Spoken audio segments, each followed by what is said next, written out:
I 29 male work as a structural engineer, so I spend my days calculating stress points, analyzing load-bearing walls, and figuring out exactly how much pressure a foundation can take before it inevitably cracks. I always thought I had a pretty good read on stability in my personal life. 2. I own a quiet 3-bedroom house in the suburbs. My dog, a 6-year-old Husky Retriever mix, has been my shadow since he was a stray puppy I found freezing near a construction site. He is fiercely loyal, absurdly goofy, and my best friend. Last year, my fiancée moved in. She was an interior decorator with a rapidly growing social media following. Her entire life revolved around curating the perfect visual aesthetic. Looking back, there were cracks in our foundation I chose to ignore. She always had brand new designer bags, which she claimed her influencer sponsors paid for. Her platonic guy best friend was always hanging around our house, supposedly just helping her stage lighting for her photo shoots. I trusted her, so I brushed off the minor annoyances. The real stress test started on a random Tuesday morning. I was in the kitchen pouring my first cup of coffee when my phone started buzzing frantically. It was my mother, between breathless sobs. She told me my father had collapsed while mowing the lawn. He had suffered a massive coronary event and was currently being airlifted to the regional cardiac center. I dropped my favorite ceramic mug on the tile floor, grabbed my truck keys, and sprinted for the door. I yelled up the stairs to my fiancée that my father was in the hospital. It was bad, and I had to leave immediately. She just groaned, pulled her expensive silk duvet over her head, and mumbled something about me keeping the noise down. For the next 14 hours, my entire universe shrank to the sterile, fluorescent-lit waiting room of the cardiac ICU. The smell of industrial bleach and stale vending machine coffee burned the back of my throat. I just sat there, holding my mother's shaking hand, watching the rhythmic, erratic green spikes on my father's heart monitor through the glass double doors. We were just waiting for the surgeons to tell us if he was going to survive the afternoon or if I needed to start planning a funeral. The fear was absolutely paralyzing.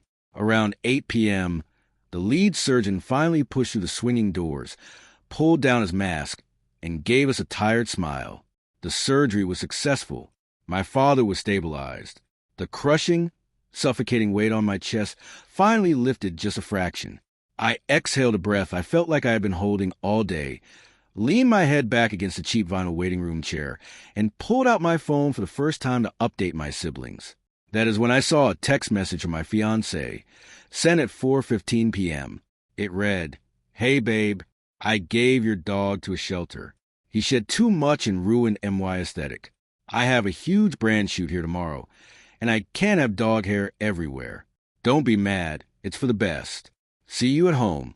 Hope your dad is fine." I just stared at the glowing screen. I read the words 3 times to make sure the exhaustion wasn't making me hallucinate. I didn't scream. I didn't cry. I didn't type out a furious, emotionally charged paragraph in response. A strange, absolute, terrifyingly calm silence settled over my entire mind. It was the exact mental state of watching a building collapse in slow motion. Once the main structural supports give way, there is nothing left to do but watch it fall. She knew exactly where I was. She knew I was sitting right beside my father's hospital bed, utterly helpless and terrified, and she deliberately used that exact window of time to permanently remove the animal I had loved for 6 years, all because of her clash with her beige linen sofa. I stood up slowly.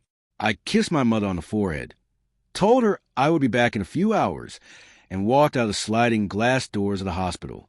I got into my truck, but I didn't drive home. I looked up the municipal animal control shelters in our county and mapped the fastest route to the closest one. The engine roared to life, and the entire drive over, my mind was running through a sequence of purely logistical steps. The relationship was over. That was a given. But right now, the only thing that mattered in the world was finding my dog. I pulled into the parking lot of the County Animal Control Center at 8:40 p.m. They were technically closed to the public. The front doors were locked, and the neon open sign was switched off. I didn't care. I hammered my fist against the heavy glass door until a shelter worker appeared from the back hallway, looking extremely annoyed. I held up my driver's license and the veterinary records I had pulled up on my phone, pressing the screen flat against the glass. She cautiously unlocked the door and cracked it open. I stepped inside. The overwhelming noise of dozens of barking, stressed, terrified dogs echoed off the cold concrete walls. I told her I needed my dog. My voice was completely flat, devoid of any emotion. I told her a woman dropped him off this afternoon, a husky retriever mix. The worker frowned, walking behind the reception desk to click through her computer system. She nodded slowly and told me a woman did surrender a husky mix around 3 o'clock. But then she dropped a bomb. She said the woman signed a legal affidavit stating the dog was a stray she found wandering in her neighborhood, and that he showed aggressive behavior and tried to bite her. The pure, unadulterated entitlement of the lie was breathtaking. She hadn't just surrendered him. She had deliberately labeled him a dangerous, aggressive stray. In an overcrowded, underfunded county shelter, a stray with a recorded bite history is instantly fast-tracked for euthanasia. She nearly signed his death warrant for a photo shoot aesthetic. I told the worker he was not a stray, sliding my phone across the counter to show the digital microchip registration, the 6 years of veterinary bills, and dozens of photos of him sleeping soundly on my chest. I told her to scan him, assuring her the chip was registered to my name and my address. The worker saw the cold, unyielding intensity in my eyes and didn't argue. 10 minutes later, she walked out from the concrete, holding a slip lead. Dog scrambled toward me, whining frantically, his tail tucked tight between his legs. He was visibly trembling. I dropped to my knees right there on the dirty linoleum floor and buried my face in his neck. He smelled like pure fear and industrial kennel cleaner. I signed the release paperwork, paid the exorbitant impound fee, and walked him out to my truck. We drove back to my house. Her car was not in the driveway. She was likely out having drinks with her friends, celebrating her newly pristine, hair-free aesthetic. I unlocked the front door and walked inside. The house was spotless. The dog beds were gone. His food bowls were in the trash. I went straight to the hallway monitor to check the indoor security cameras I had installed last year. I wanted to see exactly how she got him out of the house. What I found on that footage was the plot twist I never saw coming. At 2 p.m., she walked into the living room, but she wasn't alone. She walked in with her platonic guy best friend. He was carrying 2 massive, heavy suitcases. I watched the screen as the man started violently, sneezing when Dog walked up to him to sniff his shoes. The man complained loudly, wiping his nose, said he couldn't move in here with that mutt because his allergies were insane. My fiancée laughed, wrapped her arms around his neck, and kissed him right on the mouth. She told him not to worry, that she was taking the dog to the pound right then. She promised him the dog would be gone, and all his stuff would be unpacked by the time her idiot boyfriend got back from dealing with his dying dad. She actually said they would just tell me he was renting the spare room to help with the mortgage. She wasn't just getting rid of my dog for an aesthetic. She was actively moving her affair partner into my house, while my father was fighting for his life. The betrayal solidified into something heavy and cold in my chest. I walked down the hall and opened the door to the guest bedroom. Sure enough, his 2 massive suitcases were sitting right there on the bed, waiting to be unpacked. I went out the garage and grabbed a whole box of heavy-duty, 55-gallon black contractor trash bags. I walked upstairs to the master bedroom and opened the double doors to her massive walk-in closet. She had spent thousands of dollars over the years curating her wardrobe. Racks of Prada, Gucci, custom silk dresses, designer shoes, and limited edition handbags lined the walls from floor to ceiling. It was her absolute pride and joy. I didn't rip or tear anything. I was methodical. I took my arm, swept the wooden hangers entirely off the racks, and shoved the clothes into the plastic bags. I threw the designer shoes in next. I emptied the dresser drawers of her imported cashmere sweaters. I bagged every single piece of clothing, jewelry, and accessories she owned, save for the old sweatpants and t-shirt she had left in the laundry hamper. Then I walked downstairs to the guest room, grabbed her affair partner's heavy suitcases, and dragged them out to the garage too. I loaded the massive, bulging contractor bags and the suitcases into bed of my truck. I drove 3 miles down the road to the 24-hour Goodwill donation center. I dragged the bags out one by one and shoved them forcefully through the metal chute of the donation bins. I heard the deeply satisfying thud of thousands of dollars of curated aesthetic and her lover's entire wardrobe hitting the bottom of the steel bin. I drove home, went up to the master bedroom, and patted the exact side of the bed where she usually slept. Dog jumped right up, circled twice, and laid down directly on her expensive white silk duvet cover, shedding a massive pile of fur instantly. I sat down in the armchair in the corner of the room, left the lights off, and I waited. At 11:30 p.m., I finally heard the key turn in the front door lock. The door opened and closed. I heard her call out, telling me she was home. Her voice was incredibly light, completely unbothered by the fact that she thought my dad might be dead and my dog was in a kill shelter. I heard her heels clicking rhythmically on the hardwood stairs. She walked into the bedroom and flipped on the bright overhead light. She froze in her tracks. Dog lifted his head from her pillows and let out a soft, confused huff. Her face contorted into absolute shock, which quickly melted into visceral, entitled anger. She pointed a manicured finger at the bed and demanded to know what that animal was doing here. She screamed as she told me she got rid of him, asking if I had any idea how much work she put into cleaning the house today. She ordered me to take him back to the pound right now. I remained perfectly seated in the armchair. I didn't raise my voice even a fraction of a decibel. I just looked at her and calmly told her to look in her closet. She paused, clearly confused by my flat tone. She turned on her heel, walked to the double doors, and pulled them open. The empty wooden hangers clattered against each other in the slight draft. The shelves were completely bare. The shoe racks were empty. A piercing, terrifying scream ripped out her throat. She spun around, her face completely pale, demanding to know where her stuff was. I looked her dead in the eye and told her it was at the Goodwill drop-off bins on 4th Street, because her clothes ruined my aesthetic. Also, I mentioned that her boyfriend's suitcases went to the exact same place. For a second, her brain couldn't even process the words. Then the absolute, unhinged entitlement fully kicked in. She picked up a heavy, expensive ceramic vase from the nightstand and hurled it violently at the wall behind me, shattering it into 100 sharp pieces. She started screaming a hysterical, violent tirade, demanding I write her a check for $30,000 immediately to replace her wardrobe. When I simply sat there and stared at her in silence, she pulled her ultimate trump card. She sneered at me, pulled out her phone, and dialed 911. She maintained direct, smug eye contact with me as the dispatcher answered the line. Then, she completely changed her entire demeanor in a split second. She began sobbing hysterically into the receiver, begging for help. She told the dispatcher her boyfriend was destroying her property, throwing glass at her, and that she was locked in her bedroom, absolutely terrified for her life. She begged them to send the police before I killed her. She hung up the phone, wiped a fake tear from her eye, and smiled a wicked, triumphant smile. She told me I was going to jail, she was getting a restraining order, and my house was officially hers now. 10 minutes later, flashing red and blue lights brightly illuminated the front living room windows. 2 police officers banged loudly on the front door. I walked downstairs and let them inside. My fiancée came running down the stairs right behind me, crying dramatically, pointing a trembling finger at me, and claiming I had a violent, unpredictable meltdown. The officers immediately separated us.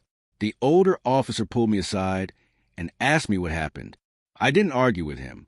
I didn't raise my voice to defend myself. I just reached into my pocket, pulled out my phone, and opened the app for the indoor security cameras. I played the footage for the officers. The high-definition video clearly showed me sitting perfectly still, with my hands in my lap, in total silence. It showed her screaming, deliberately destroying the ceramic vase against the wall, threatening me with extortion, and then faking an entire crying fit to the 911 dispatcher to frame me for domestic violence. The officers' expressions hardened instantly. They walked right past me and approached her.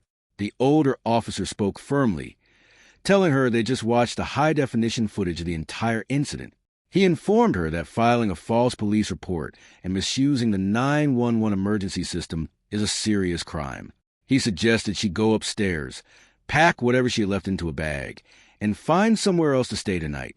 He made it crystal clear that if they got called back to this address for any reason, she would be leaving in handcuffs.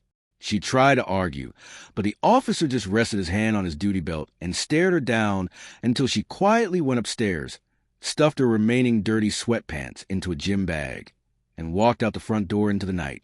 The very next morning, I sent her a formal 30-day notice to quit via certified mail. Even though she had already physically left, my lawyer advised me that in our state, this was a required legal step to formally terminate her month-to-month tenancy and prevent her from ever claiming I committed an illegal self-help eviction.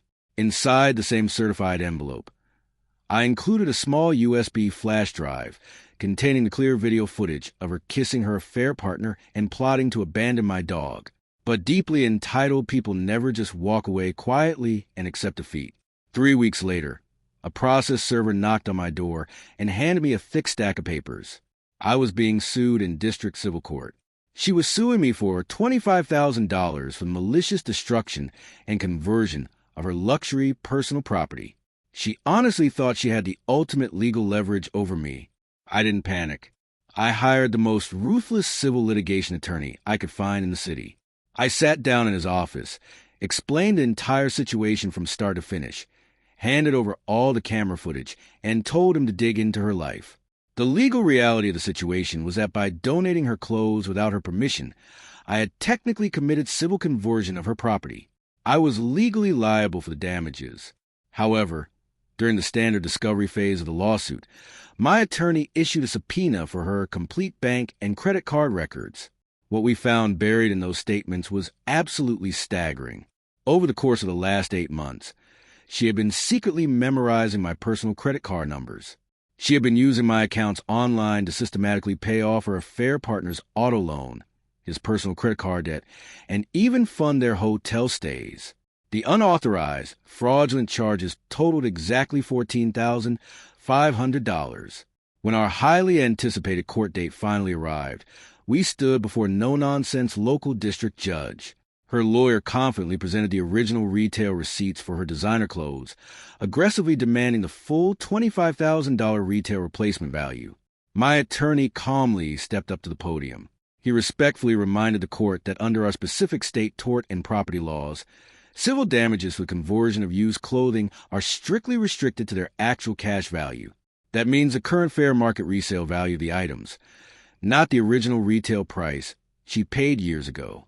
The judge nodded in agreement, reviewing the itemized list, and officially assessed the current thrift store resale value of her heavily used clothing at a strict $1,800. My ex looked like she was going to pass out. Then, my attorney dropped the hammer and filed our countersuit right there in the courtroom. We presented a mountain of subpoenaed bank records proving the $14,500 in fraudulent, unauthorized credit card charges. We presented the shelter impound receipt to prove she abandoned my property. We even submitted the expensive veterinary bills for dog's severe stress-induced colitis, which he developed after his terrifying stay at the kill shelter. Finally, we submitted the security footage proving she surrendered my dog under completely false pretenses and moved a strange man into my home. The judge slowly looked down at my ex over the rim of his glasses. His expression was one of pure, unfiltered disgust. He firmly ruled that she was legally liable for civil theft, fraud, and unjust enrichment. He took the $1,800 I technically owed her for the used clothes and directly offset it against the $14,500 she stole from me, plus the shelter and vet bills. The final, legally binding judgment was handed down. She didn't get a dime for her clothes. Instead, she was officially ordered to pay me $13,200. When the judge banged his wooden gavel to dismiss the case, she completely lost whatever fragile shred of sanity she had left.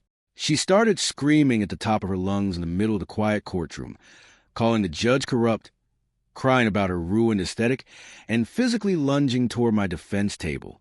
The bailiffs intercepted her immediately, grabbing her arms. The judge didn't even blink. He held her in direct criminal contempt of court right on the spot, fining her an additional $500 and sentencing her to 48 straight hours in the county jail to cool off. I stood there quietly and watched the bailiffs place her in heavy steel handcuffs and physically lead her out courtroom doors. She lost her precious designer wardrobe. She lost her comfortable home. Her affair partner completely abandoned her the very second he realized the stolen money had dried up and she was legally saddled with massive debt.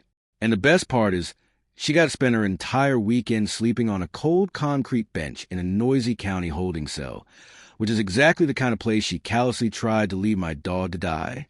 My father ended up making a full, miraculous recovery from his heart attack. As I write this, he is currently sitting comfortably in my living room, happily slipping pieces of crispy bacon to dog under the coffee table while they watch the Sunday football game together.